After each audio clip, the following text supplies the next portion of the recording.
One agency that consistently makes a lasting impact is Goodby, Silverstein and Partners. From Doritos to Cheetos to BMW, they've been behind some of the most unforgettable Super Bowl commercials.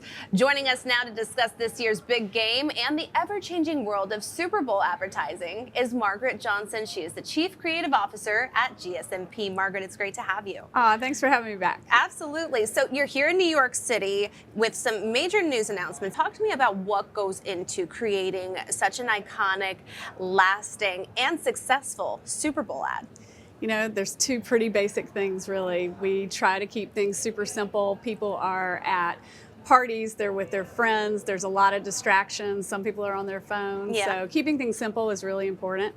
We also try to just keep things funny, right? They're at parties, it's Super Bowl, they want to be entertained, they want to have fun. So those two things are mainstays for us. I think that innovation can also really help with impact too. You know, you see brands like Reddit have a lot of success running things that are totally unexpected. They ran a 5-second ad several years ago and it just looked like a Reddit post, and it was so jarring and unusual that everyone was talking about it, you know, so it really did cut through. But you know, that's interesting. You bring a good point when it comes to consumer expectations.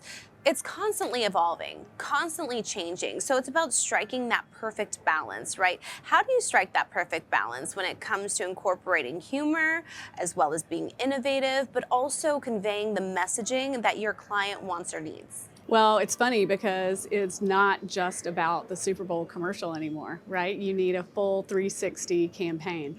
And it makes sense because it's advertising's biggest platform and you're talking to everyone from kindergartners to great-grandparents. So you need creative that appeals to all those different audiences. So you usually start with a teaser that's, you know, leading up to the Super Bowl. Then you have the spot itself, which has to be killer. And then we want to have a second screen experience that keeps people interacting with the brand long after the game is over. And speaking of interactive experiences, we've seen brands explore these kind of experiences with AI-driven technology. Can you talk to me more about that? As an agency, we've been using AI in our Super Bowl campaigns for a long, long time.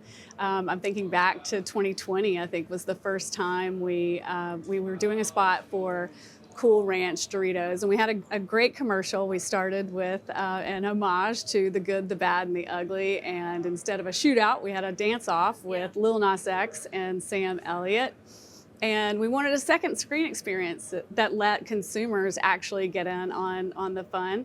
So we partnered with Sway, and they had an AI-infused app, and it enabled people to look like they dance like Lil Nas X. And that was really fun. They could post it on TikTok and send around to all their friends. But what do you think makes Super Bowl such a unique cultural experience? And how does that impact the way brands go about strategizing and coming up with that concept of a successful Super Bowl ad? It's interesting. A lot of people are asking, like, is it worth it?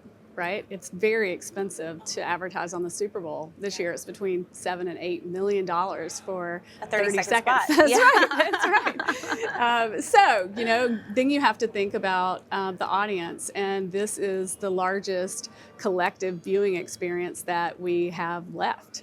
Right? The only bigger audience, and we were talking about this before, the only bigger audience is people who tuned in for the moon landing back in 1969. If you want to make a big impact on culture and you're a brand and you have a great idea, it's absolutely worth the money. But talk to me about how, you know, the Super Bowl in itself, it's such an iconic brand, right? So how do you strike, again, that balance of preserving that iconic legacy while also pushing the boundaries each year?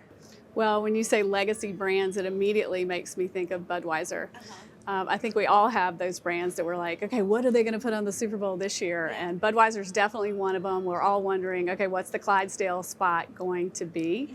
And I admire them because they really stick to their DNA of their brand, right? The Clydesdales are Budweiser. People look forward to that and they don't deviate from it. I think for challenger brands, it's different, and punching through creatively and taking some risks is really important and can be really, really impactful and powerful for them.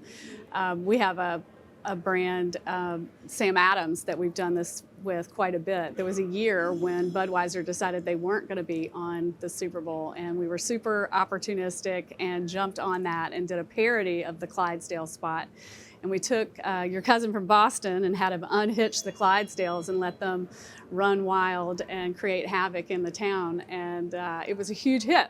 And it worked so well for Sam Adams because, you know, they're a smaller brand and they needed to punch through, and they showed up on pretty much every Super Bowl roundup list, even though it was only a regional buy. Amazing. So worked really well for them. What a great strategy. And you know, your portfolio consists of, you know, as you said, Sam Adams, Budweiser, Doritos, Cheetos. I mean, the list goes on. These brands are huge, but what key lessons have stood out to you in your experience, and how has it shaped your creative approach? You know, I think I mentioned this at the beginning, but we, you know, try to keep things simple. We try to keep things funny.